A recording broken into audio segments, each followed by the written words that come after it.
I'm just going to give you a few background points on Dr. Nathan Bryan. He earned his undergraduate degree in bachelor's degree in biochemistry from the University of Texas at Austin, and his doctoral degree from Louisiana State University School of Medicine in Shreveport, where he was the recipient of the Dean's Award for Excellence in Research. He pursued postdoctoral training at Kirstein Fellow as a Kirstein Fellow at Boston University School of Medicine and the Whitaker Cardiovascular Institute. In 2006, he was recruited to join faculty at the University of Texas Health Sciences Center at Houston. His 9 years there led to the discoveries which have resulted in 6 issued U.S. patents and 6 pending patents worldwide. He has commercialized his nitric oxide technology through the formation of Neogen's Lab, where he's co-founder and chief science officer and has been involved in nitric oxide research for the past 15 years. We also have an exhibit booth next door. Dr. Nathan Bryan has even published a number of highly cited papers and authored or edited 4 books. Please give a warm Academy welcome to our first presentation of the morning with the title, The Role of Oral Bacteria in Systemic Nitric Oxide Production.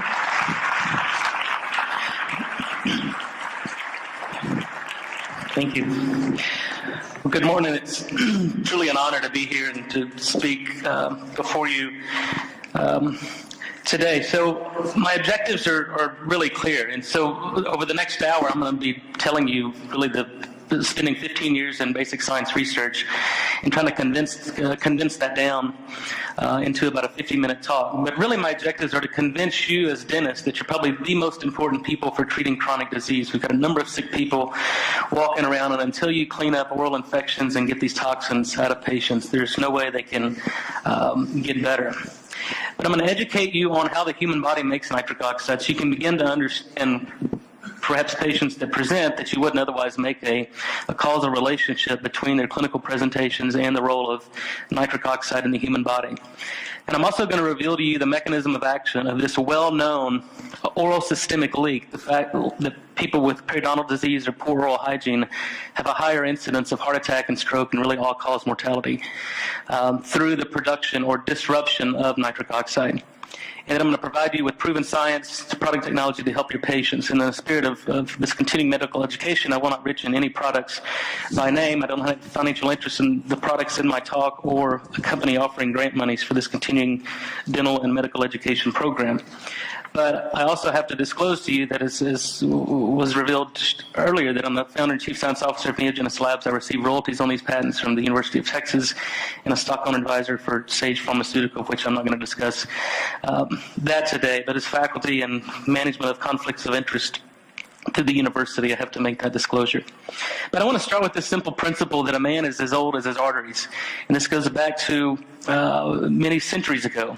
And we now know that this age-dependent plaque deposition, even early teens, you start to reveal fatty streaks in the lining of blood vessels. And so over a period of many years and decades, you get this plaque deposition. And over time, this plaque becomes unstable, it'll rupture, and typically, depending on the vascular bed, it's either heart attack or stroke, and typically that's the end of the story.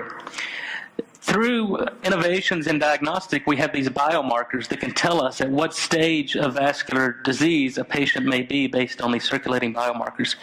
Early inflammatory markers such as microalbuminuria or high-sensitivity C-reactive protein can tell us a level of inflammation in patients, which is probably one of the first events in this whole atherosclerotic process. As you advance down the disease progression, you start to see an upregulation of myeloperoxidase, lipoprotein particles, and then diagnostic for acute MI is creatine kinase or troponin T. And so if those are showing up in your blood, it's signs of a heart attack.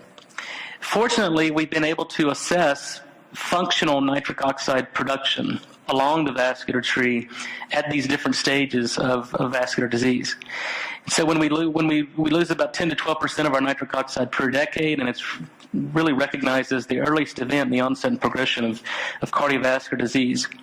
And so once you get to this stage, we think it's paramount before patients present with hypertension or full-blown vascular disease to have a functional assessment of their nitric oxide production.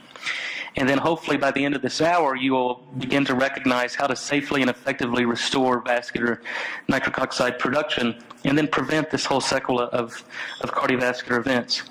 I don't have to remind you, but being in an academic medical environment my entire career and really trained in drug discovery, I think we have to look back at basic physiology and biochemistry, and good medicine is applied physiology. There's certain physiological systems that go wrong, and we just have to repair those.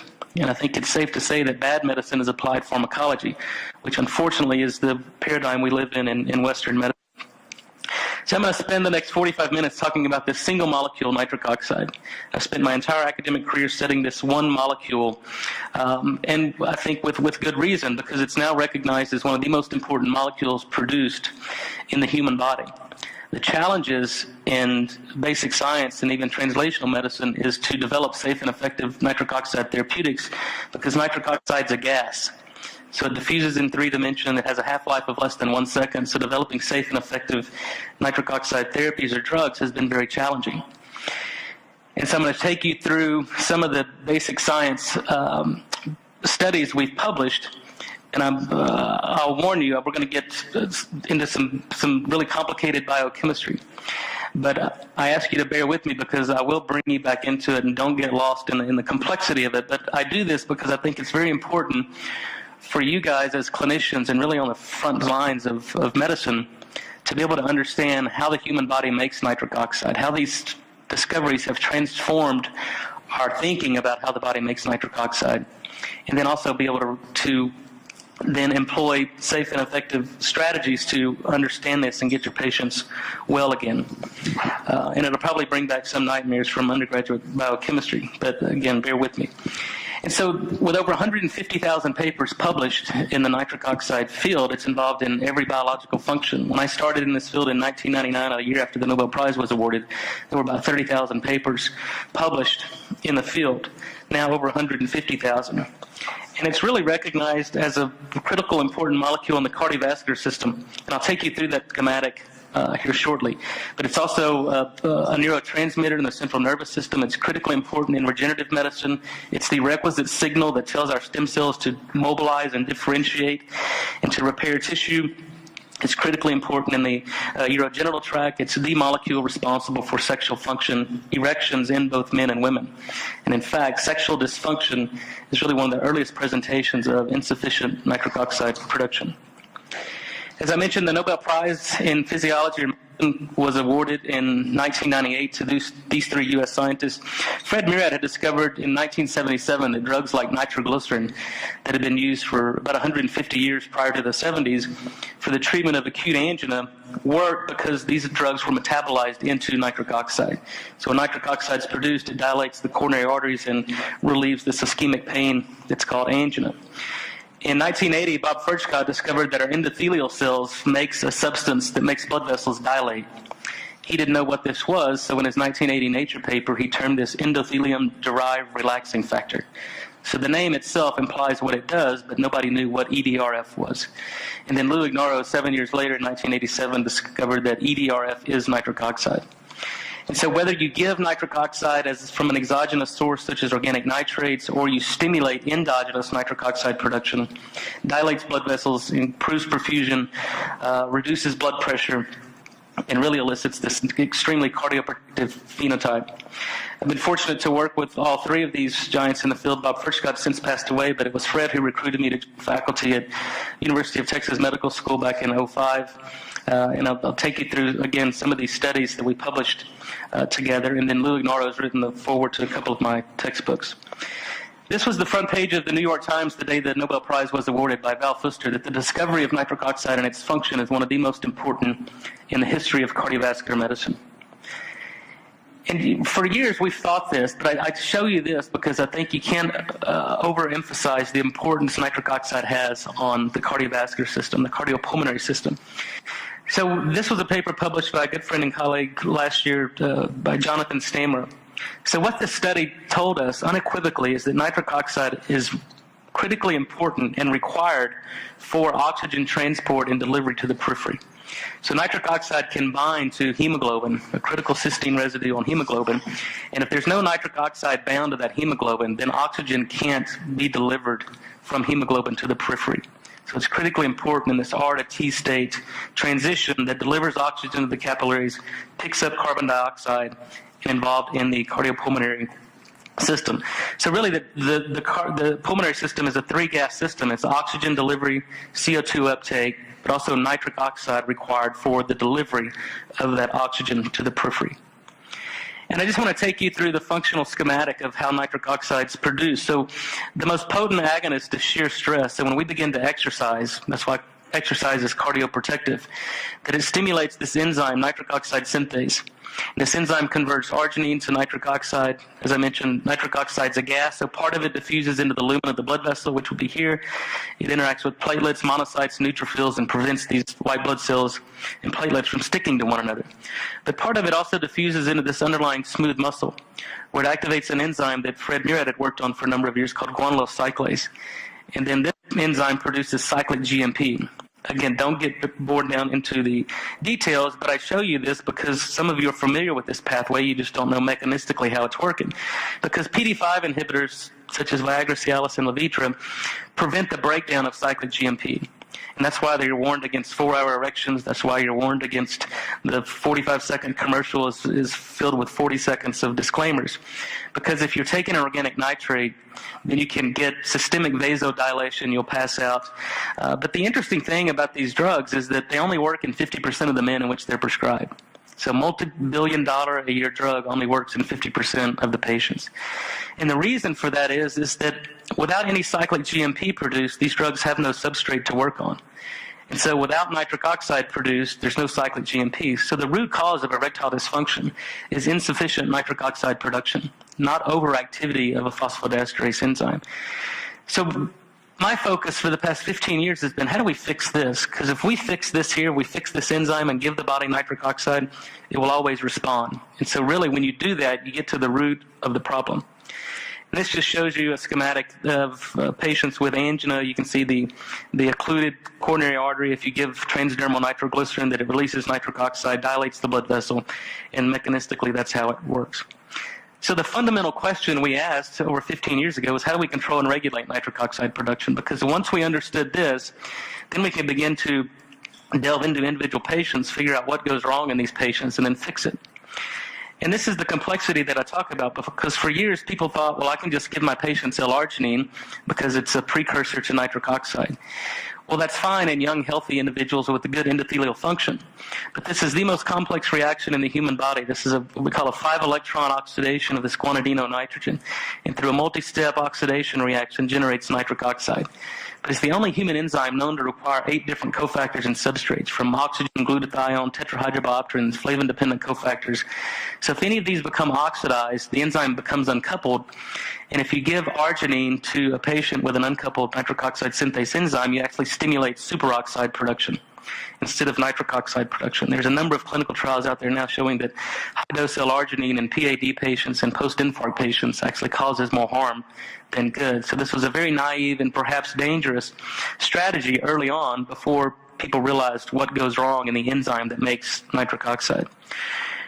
We can actually extend the biological half-life of nitric oxide from 1 second out to about tens of minutes or hours because it'll bind to glutathione. So glutathione is critically important for the production of nitric oxide, but also for extending the biological half-life of nitric oxide. We've identified these novel inhibitors of the metabolizing enzyme, and that's the basis for the Sage Pharma technology, which we're developing is for airway inflammation, asthma, and COPD. But I'm going to spend a lot of time today talking about the role of oral bacteria in the recycling of nitrate, nitrite back to nitric oxide. And as I mentioned earlier, this is the age-related decline in nitric oxide production. This is from a population-based, from 4 independent studies looking at the age-related decline in nitric oxide production. So by the time we're about 40 or 50 years old, we have about 50% of the nitric oxide we had when we were younger.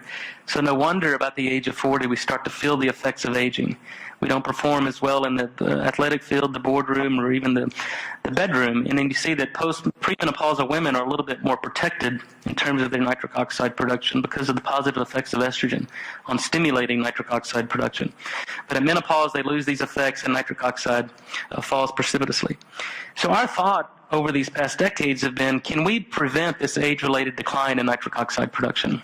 Or at least shift this curve to the right, because if the literature is correct and true, it will tell us that if we can prevent this age-related decline in nitric oxide production, we can prevent age-related disease, from type 2 diabetes, hypertension, peripheral artery disease, even vascular dementia, and even Alzheimer's. And so I don't have time to take you through all those trials today, but it's suffice it to say that we've been able to demonstrate this by restoring nitric oxide. So what are the consequences of insufficient nitric oxide production? You guys probably see these patients every day. They have high blood pressure, they have advanced vascular disease, thrombosis, coagulopathies, Alzheimer's, ED, PAD, immune dysfunction, even uncontrolled cell proliferation, because nitric oxide puts the brake on the cell cycle, and then chronic inflammation. So this is a busy slide, but it's just to remind me to tell you that it's the medical literature that tells us that the inability to make nitric oxide is the first event in the onset and progression of cardiovascular disease. But it also has very predictive value for detecting future atherosclerotic events. So once we know how the body makes nitric oxide, we're really left with finite strategies to restore and replete nitric oxide. Again, if you have a functional nitric oxide synthase enzyme, you can give moderate doses of L-arginine and see a little bit increase in nitric oxide production. You can give antioxidants to keep these cofactors reduced and preventing oxidation. But there's also NOS-independent sources of NO. There's nitrite, nitrate from our diet, green leafy vegetables, and I'll spend some time on that.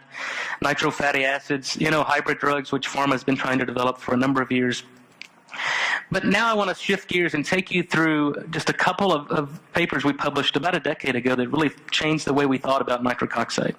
I'm from Texas. I'm a very simple guy. I ask very simple questions. And the question we asked was, if we increase nitric oxide production in the heart, can we prevent injury from a heart attack? And then if we could do that, could we trace this phenotype biochemically to give us some type of biomarker that we could assess to maybe tell us who's at risk for a heart attack? And we do this in basic science through genetics. So we can create these transgenic mice where we overexpress the nitric oxide synthase enzyme only in cardiac myocytes, and this will take you through some really boring biochemistry, but the reason I show you this is that to convince you the transfection was successful and this enzyme is functional because it's generating nitric oxide. And if we take these mice and we do open heart surgery on them and we occlude the left anterior descending artery, the LAD, for 45 minutes, and then reperfuse for 24 hours, which mimics a human heart attack, then these mice see no injury. Their heart, there's no infarct in the heart. The echocardiographic data of the heart reveals that it functions very normally. So this is the first demonstration that if you generate nitric oxide in the heart and you subject the human, or in these particular study, a mouse has a heart attack, you can protect the heart from injury. The interesting thing for this, when we followed up on this, we were interested in what's happening in other tissue. We never look at a single tissue in isolation, especially in these in vivo models. So we took the liver of these mice and found that the liver biochemistry was changed. But this was a little bit perplexing to us because we knew that the half-life of nitric oxide is 1 second. So nitric oxide couldn't survive transit from the heart to the liver to mediate this change in biochemistry. So something was mediating this endocrine function of NO. Then the next question is, well, does this mean anything? And so if we cut off the blood supply to the liver for 1 hour and then reperfuse for 5 hours, you can see that the liver is protected from injury by virtue of these liver enzymes. And so we published this in the Proceedings of the National Academy of Science in 2008. It took us over 2 years to get this published because none of the reviewers believed what we had demonstrated, that there was a hormone function of nitric oxide. The nitric oxide produced in a single biological compartment could mediate effects distally. NO created in the heart could protect the liver from injury.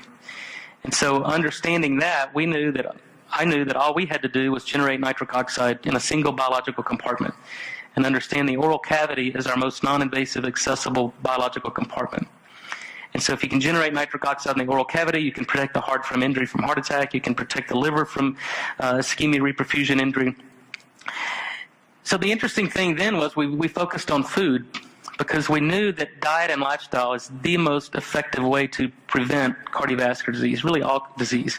But mechanistically, nobody knew how this was happening. People thought that it's the vitamins and minerals and antioxidants in green leafy vegetables. But it was revealed over the past 15 years that there's a missing nutrient in these clinical studies, and it's inorganic nitrate, which is found in green leafy vegetables.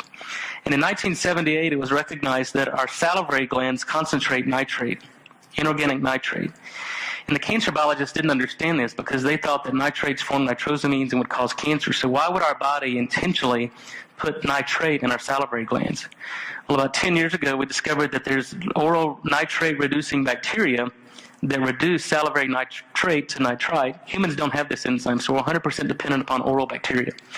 And then every time we swallow our saliva, the nitrite in our saliva reaches an acid pH and generates authentic nitric oxide gas. So our mothers were right when she said, eat your vegetables and don't spit. Because when you do this, you're fueling this nitric oxide production in a single biological compartment.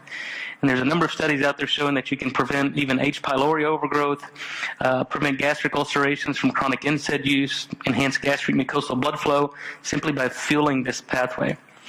And I'll get to this later, but people who use proton pump inhibitors to suppress stomach acid production is a very, very bad idea and probably one of the public health issues we face today. So going back to this heart attack model, we thought, well, that's cool and perhaps has some utility, but the heart attack is really the manifestation of years of typically bad diet. We can't blame genetics anymore because of this whole epigenetic regulation. We can turn genes on and off. So that's no longer an excuse. But what we knew was that if you could prevent the earliest stages of atherosclerosis, which is characterized by monocytes and neutrophils that stick to the lining of the blood vessel, and then they migrate through, it elicits an immune response, they develop these foam cells, and over time you develop plaque. Plaque becomes unstable, it ruptures, and that's the end of the story. But it's also recognized that if you can prevent this, you can prevent the progression of vascular disease. So we did a couple of cool studies, and this is real-time intravital microscopy of a vascular bed fed an atherogenic diet. So you can see here these monocytes and neutrophils that have stuck to the lining of the blood vessel. There are a number of cells that have migrated through, but you can see this is a heightened state of vascular inflammation. If we give that same atherogenic diet, but we give a source of nitric oxide, you can see you completely suppress the vascular inflammation. The blood vessel is actually more dilated. The monocytes and neutrophils home along the vascular endothelium, looking for sites of injury, looking to do their job, but they don't stick. So you completely suppress the vascular inflammation. So if you choose to eat a poor diet, atherogenic diet, you better make damn sure you have some nitric oxide on board to prevent these blood cells from sticking. There's a number of studies now, really after the 2012 Olympic Games, it was recognized that you could actually give inorganic nitrate. A lot of people were drinking beetroot juice during the Olympics to enhance their performance. A number of studies showing that if you drink beetroot juice, you could reduce blood pressure. And so to understand this, we started trying to figure out, because humans can't metabolize inorganic nitrate. This is a bacterial pathway. And so this study shows that if you take normal-tensive, healthy individuals and you give them chlorhexidine twice a day for 7 days, their blood pressure goes up. And this drives vascular biologists and cardiologists crazy because you're affecting bacteria and it's making blood pressure go up. Well, we began to investigate, and really spent the past 5 years of my academic work trying to figure out which bacteria are necessary for this. And it shouldn't be surprising that bacteria provide us with metabolites and substrates that humans can't do. And the fact that humans only have about 23,000 genes, but the bacteria that live in and on our body have 3 million genes that are actually doing things that the human body. So it's a true symbiotic relationship.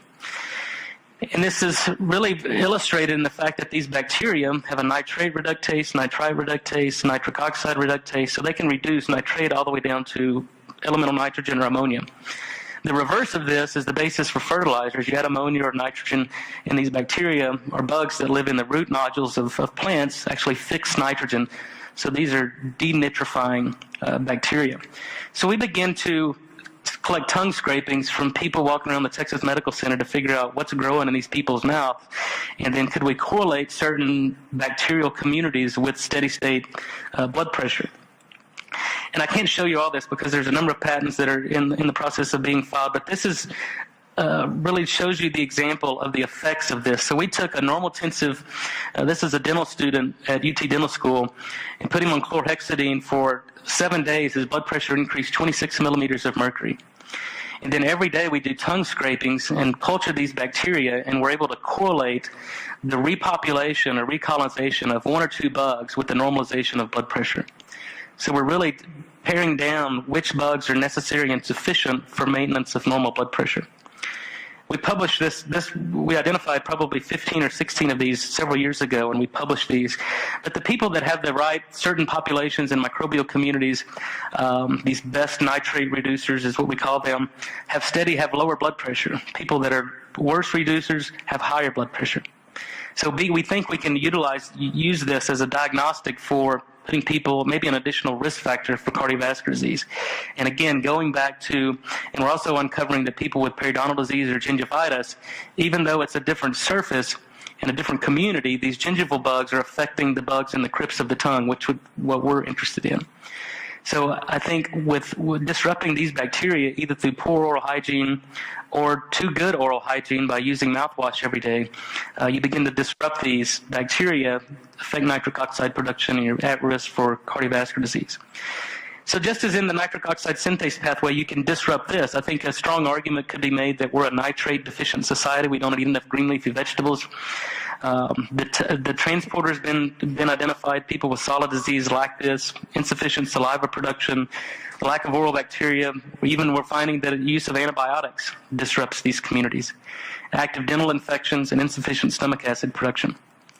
So if you have patients who are doing all this, you can begin to interrogate at each step and realize that they may be nitric oxide deficient.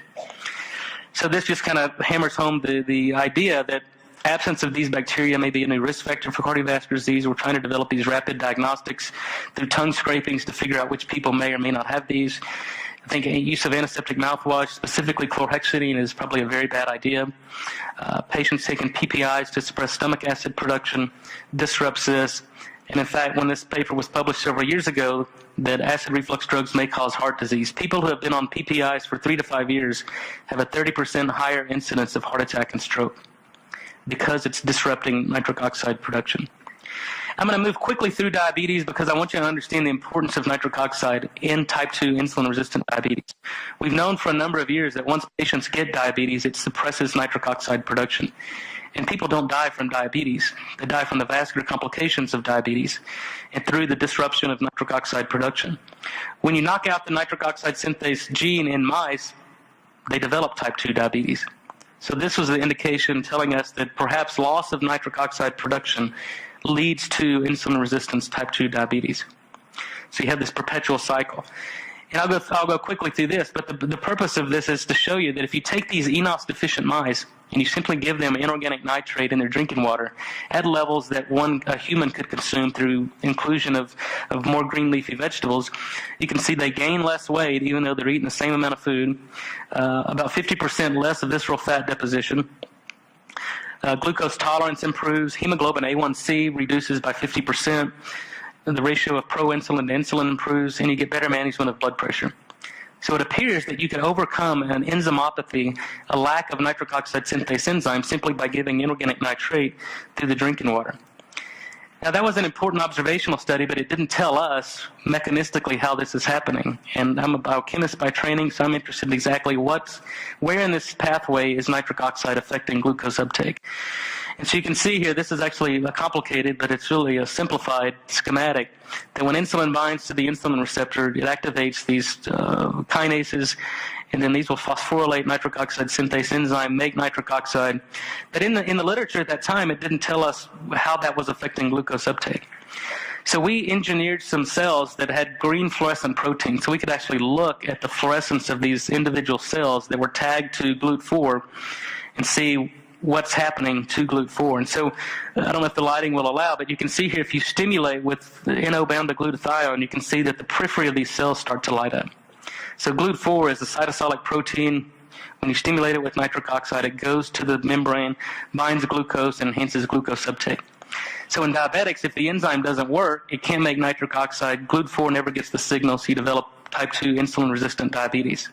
If you restore nitric oxide production, you restore that pathway. And mechanistically, again, we published this several years ago, but there's two cysteine thiols for those of you interested in the basic biochemistry, but you can modify these cysteine residues and enhance the glucose uptake through nitric oxide. I'll switch gears just for a second, and again, this is a lot of information, but I think my point is to give you really 15 years of work and the basis for really how you implement this in patients. But traditional Chinese medicine, in the drug discovery program we had with Fred Murad at UT, I was screening natural product libraries. So plant libraries from Harvard, some we brought back from China, and trying to figure out if some of these medicines work because they had some nitric oxide activity. And so I had a postdoc in the lab. We sent him to the acupuncture shop, and I said, only bring me herbs or medicines that you would use for a cardiovascular patient with hyperlipidemia, high blood pressure. And so we did this old school. We'd get a mortar and pestle. We'd grind these herbs up, and then we put them in our nitric oxide analyzer. And this was shocking to us. Some did nothing. There was one extract that we could see. It generates nitric oxide. You take it out, it goes down. We put another one in, you get a spike of nitric oxide, and has a sustained nitric oxide release profile. And then we had this crazy idea. I said, well, let's add these together. We put these two extracts together, and you get this. So we could quantify the synergy that's been described for traditional medicines for centuries, simply by its ability to generate authentic nitric oxide gas. And so to demonstrate if they were biologically active, we fed these to ApoE knockout mice, and within 6 weeks, we could restore about 50% of their endothelial function. So the next, what I want to do is take you through the diagnostics. How do you measure? There's not any standard labs that you can pull peripheral blood and send it to LabCorp and get markers for nitric oxide. But there's these functional devices that you can do. This is a endothelial test. So you apply a blood pressure cuff for 5 minutes, you release it, and then measure the change in temperature. And this is my endothelial function, and it's good, or I wouldn't show you this slide, but you can see this gives you a pretty good assessment. And these are non-invasive, really cool tools you can use for assessing nitric oxide production. This just shows you that as you increase your cardiovascular risk, it leads to a stepwise decrease in nitric oxide production. And then we've also developed some these salivary diagnostics that you can use kind of as a proxy for total body nitric oxide availability. I show you this because the ability to, so we've focused on the fact that foods are cardioprotective through this pathway, but exercise is critically important as well. Your ability to generate nitric oxide predicts how well you can perform.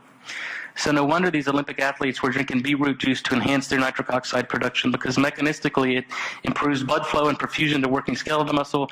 It enhances mitochondrial ATP production and actually induces mitochondrial biogenesis. So the net is you have better blood flow, more mitochondria generating ATP more efficiently with less oxygen. The problem is in older patients, and these are patients who are undergoing an exercise stress test, that their coronary arteries aren't able to make nitric oxide. So they fail the exercise stress test. They're typically wheeled upstairs, cracked open, or put metal in their arteries rather than getting to the fundamental basis. I mean, some of these are life-saving procedures, obviously, if it's too advanced. But here's kind of what our working model in terms of enhancing nitric oxide production. Obviously, you can, if you have a functional nitric oxide synthase enzyme, you can utilize arginine that's already in the cell to make nitric oxide. Reacts with oxygen to form nitrite, reacts with oxyhemoglobin to form nitrate. The nitrates also in the foods we eat, such as beets, kale, lettuce, a lot of green leafy vegetables. And despite what we've been told for 50 years, that nitrite and nitrate don't come primarily from cured and processed meats, which we've been told to avoid, 85% of our nitrate and nitrite burden comes from green leafy vegetables. And all the epidemiological data demonstrate that green leafy vegetables have anti-cancer effects and extremely cardioprotective. Only 5% of the nitrite nitrate comes from eating processed meats, and the other 10% comes from swallowing our own saliva. So that's the basis, the physiological basis for doing this. We've recognized that there are these facultative anaerobic bacteria that we've identified that can facilitate this first 2-electron reduction. If you don't have these bacteria, you can eat kale or beets all day long, but you're never going to get a nitric oxide benefit. The other important component here is that we've identified these natural products that reduce nitrite to nitric oxide, so we can generate nitric oxide at any rate, at any level along the physiological oxygen gradient in humans.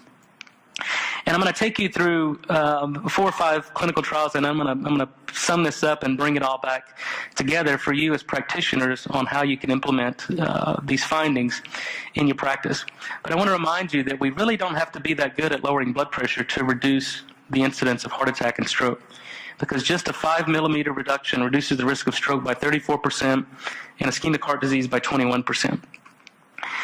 And this was a trial published in 2011 demonstrating that as you can generate authentic nitric oxide gas in the oral cavity. This is an orally disintegrating tablet that's activated by your saliva. This natural product chemistry comes in contact and it generates authentic nitric oxide gas. So again, getting back to this concept that if you generate nitric oxide in a single biological compartment, it'll have hormone-like functions, be transported throughout all tissue, and you can mediate some cardioprotective and anti-inflammatory effects along the vascular. The interesting thing about this was we sent this off and basically looking for safety considerations. The only thing that showed up was about a 27% reduction in triglycerides.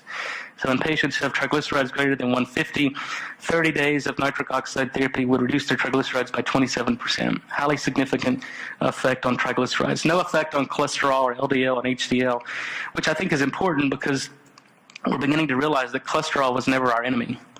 We need cholesterol to make sex hormones. We need cholesterol to make vitamin D. And I think taking cholesterol-lowering drugs is a very dangerous concept because we have an epidemic of low T, low vitamin D, and even type 2 diabetes with these statin uses. The next study was a double-blind, placebo-controlled crossover study, seeing how this is affecting vascular function in the form of ultrasound of the carotids, systemic blood pressure at 30 and 60 minutes, a pulse wave analysis after 30 minutes, and then 4 hours after that, have we done what we set out to do, is fix the enzyme that makes nitric oxide. So 4 hours after this, have we recoupled the enzyme, allow a 3-week washout, cross the patients over, and then repeat with either the placebo or the active. This is the data that was published in the Journal of Clinical Hypertension several years ago. These are unmedicated hypertensive patients. A single nitric oxide dose would reduce systolic and diastolic blood pressures by 4 to 5 millimeters of mercury. Again, as good as any FDA-approved prescription antihypertensive medication.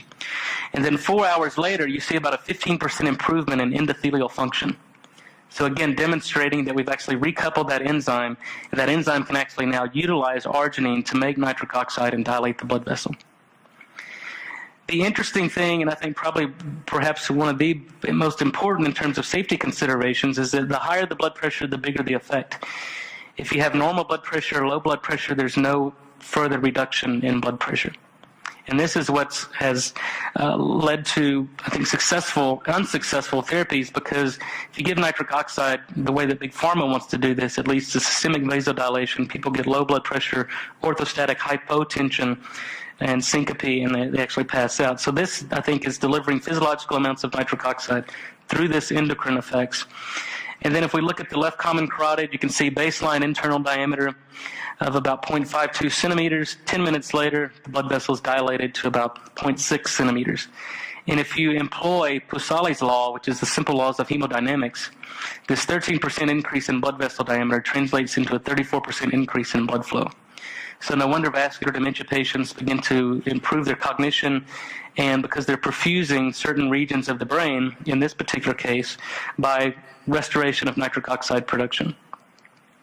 And this just shows that every patient responds. So I think this is an important concept because it tells us that the body never loses its ability to respond to nitric oxide, it loses its ability to make it. And if we give the body nitric oxide, it responds, it dilates. And you can see here, some of these patients had about 40% stenosis of the left common carotid. But even though there's plaque built up, the blood vessel still dilates and improves perfusion. This was looking at augmentation pressure, or index, which is a measure of vascular elasticity or stiffness. Central aortic pressure decreases, but this augmentation index, which is a measure of arterial compliance, so with each heartbeat, you get this pulse wave that travels along the vascular tree.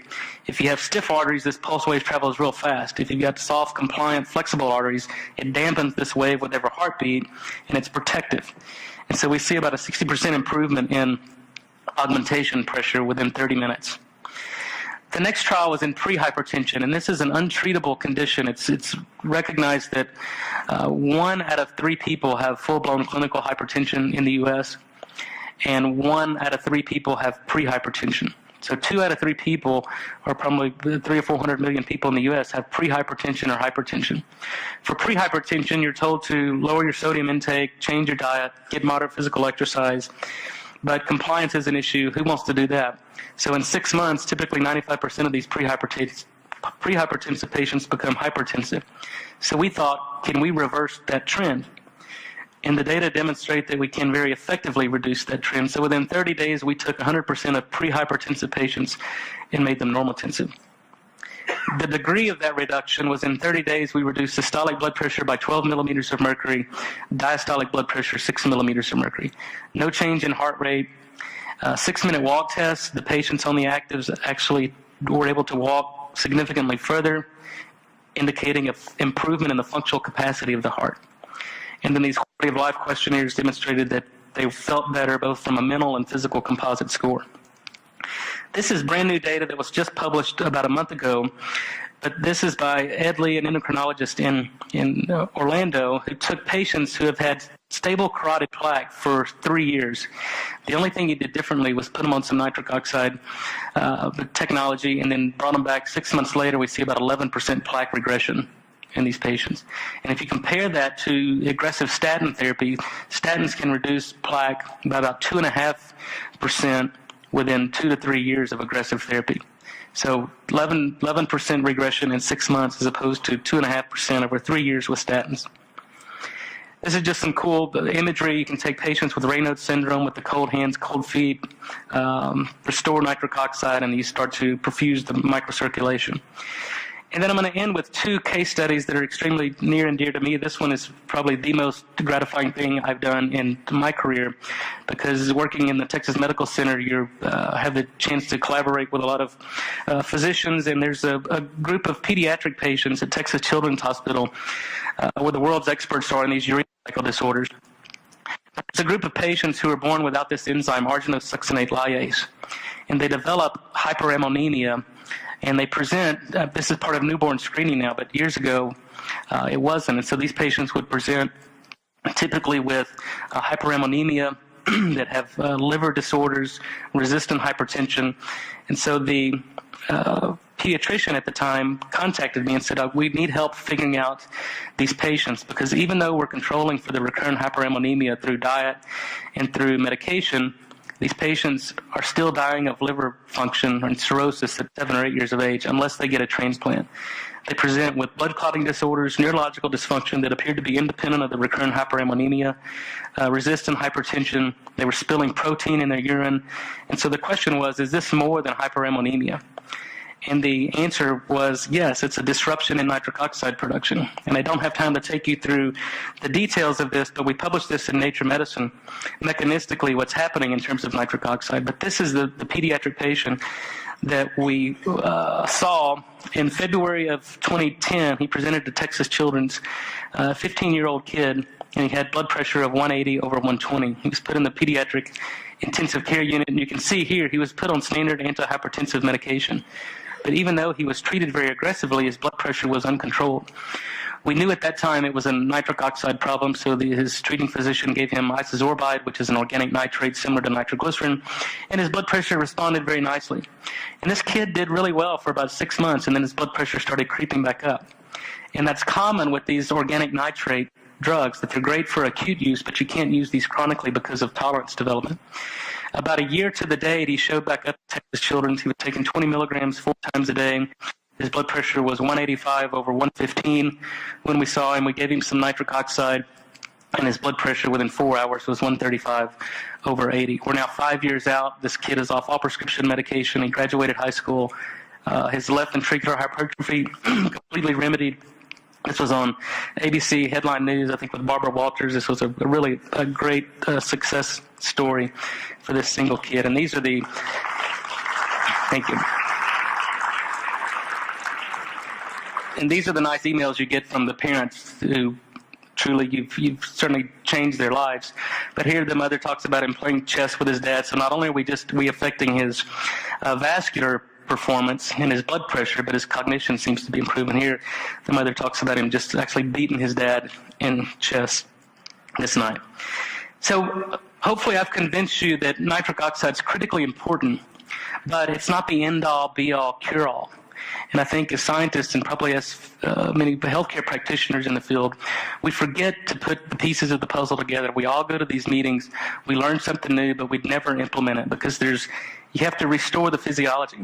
So now I'm going to take you through one last case report to show how fixing oral infections and using restorative dentistry with the nitric oxide and some voltage with humic fulvic acid to really get to the basis of cell biology, how you can affect really a critical burn. And this gentleman here is my dad. He's a paraplegic from a car accident in 1984. So for 30-something years, he's been rolling around in a wheelchair. And he had a hemorrhoidectomy surgery, I guess about 4 years ago. And the surgery didn't heal well, so his surgeon told him, well, go home and sit on a heating pad 30 minutes a day. And when you have a paraplegic diabetic, this is the results of a third-degree burn from sitting on a heating pad trying to heal a botched surgery. So obviously this was a critical situation by the geographic location of this, certainly prone to infection. The physicians at BAMC in San Antonio said that this wound would probably never heal, probably succumb to the infection. But we started employing the basics of cell biology using voltage, nitric oxide to get blood flow to the wound, and the humic fulvic acid to give the raw materials that a cell needs to regrow. And within 3 months, we had the wound completely healed. And the surgeons couldn't believe this, had never seen anything like this, even at Brooke Army Medical Center in San Antonio, who treat critical burns all the time. The interesting thing about this wound was there are these decubitus ulcers that form, and so when they graft over this wound, my dad had the decubitus ulcer that formed, and this was a picture of it. This is on the right.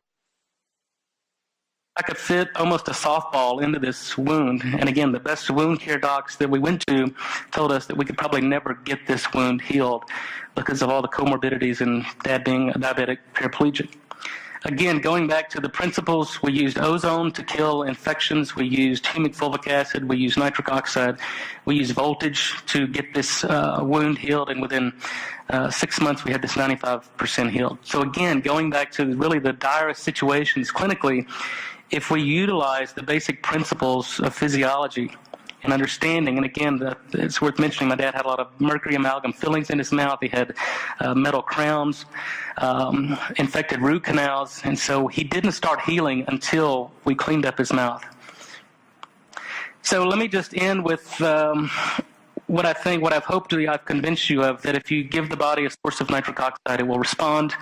We've learned how to fix the enzyme that makes nitric oxide in the vascular endothelium, and really living by the principles that if you give the body the nutrients it needs, then it will repair itself. I think it's safe to say that we know what the body needs to make nitric oxide, and we can do that. Plant-based natural product chemistry is actually very important. No tolerance development, 7 issued patents, and 9 more pending. So the question we have to ask ourselves is, who needs nitric oxide? And I think a strong argument could be made that if you're aging, you need nitric oxide because of this age-related decline in NO. Certainly anybody over the age of 40. Poor oral hygiene. I think we're going to get a grant funded from NIH. We're trying to investigate the role of the oral bacteria in resistant hypertensive patients, and then trying to figure out how do we replete these oral bacteria, and how gingivitis or periodontal disease, again, the bugs in a different part of the mouth are affecting these nitrate-reducing bacteria.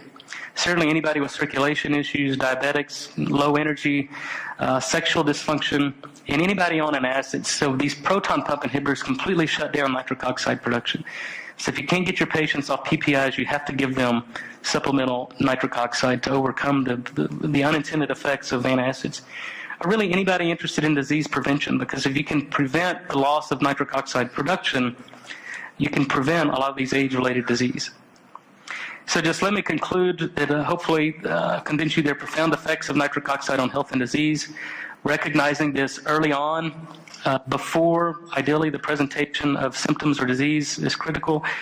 Again, it goes back to keeping it simple, is lifestyle modification. Change of diet, moderate physical exercise, fixing that enzyme that makes nitric oxide, and then really putting the pieces of the puzzle together and recognizing what does the body need to make new cells that work properly, and then implementing the basics of physiology and cell biology. Identify the cause of disease, remove the toxicant. I think you guys in the room are probably the best in the world at that, understanding what's causing these problems, and then restore the physiology. And I'll just leave you with a couple of references. This is a book we wrote several years ago. It's a lay version trying to educate the masses on nitric oxide. For those of you interested in a more technical read, this is an edited book that I edited with Joe Scalzo, who's chair of medicine at Harvard Medical School and chief of cardiology at the Brigham. The second edition of this book will actually be out probably in 3 or 4 weeks, but this is a pretty big work. It's well referenced. It's edited. We've invited the world's experts in nutritional epidemiology to cancer biology to cardiopulmonary experts and even nutritionists to tell this story on how nitrite and nitrate from the diet can be used to restore nitric oxide production.